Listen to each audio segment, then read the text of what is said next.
Chapter 31. Now when the festival ended, the Israelites who attended went to all the towns of Judah, Benjamin, Ephraim, and Manasseh, and they smashed the sacred pillars, cut down the Asherah poles, and removed the pagan shrines and altars. After this the Israelites returned to their own towns and homes.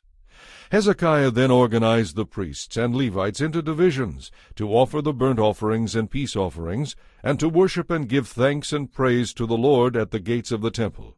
The king also made a personal contribution of animals for the daily morning and evening burnt offerings, as well as for the weekly Sabbath festivals and monthly new moon festivals, and for the other annual festivals as required in the law of the Lord. In addition, he required the people in Jerusalem to bring the prescribed portion of their income to the priests and Levites, so they could devote themselves fully to the law of the Lord. The people responded immediately and generously with the first of their crops and grain, new wine, olive oil, honey, and all the produce of their fields. They brought a tithe of all they owned.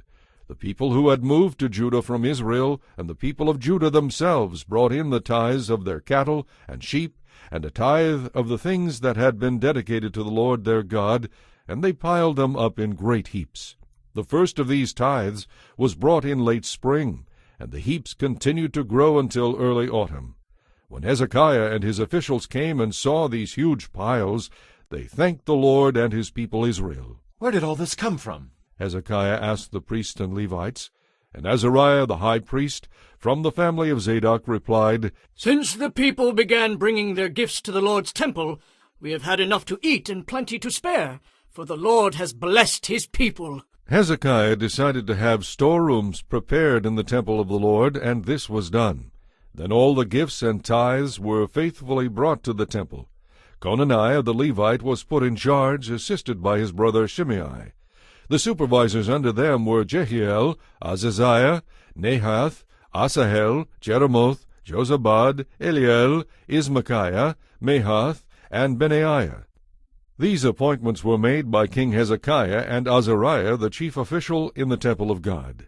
Koreh, son of Imnah, the Levite, who was the gatekeeper at the east gate, was put in charge of distributing the free will offerings of God, the gifts, and the things that had been dedicated to the Lord.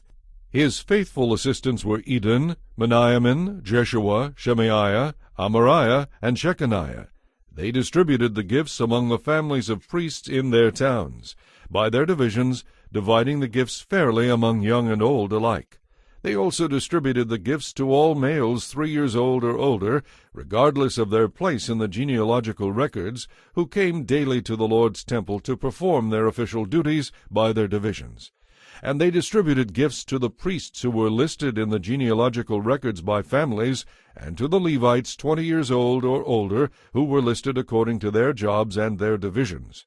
Food allotments were also given to all the families listed in the genealogical records, including the little babies, the wives, and the sons and daughters, for they had all been faithful in purifying themselves.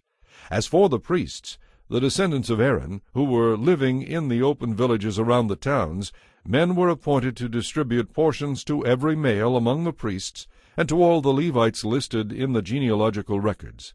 In this way, King Hezekiah handled the distribution throughout all Judah, doing what was pleasing and good in the sight of the Lord his God.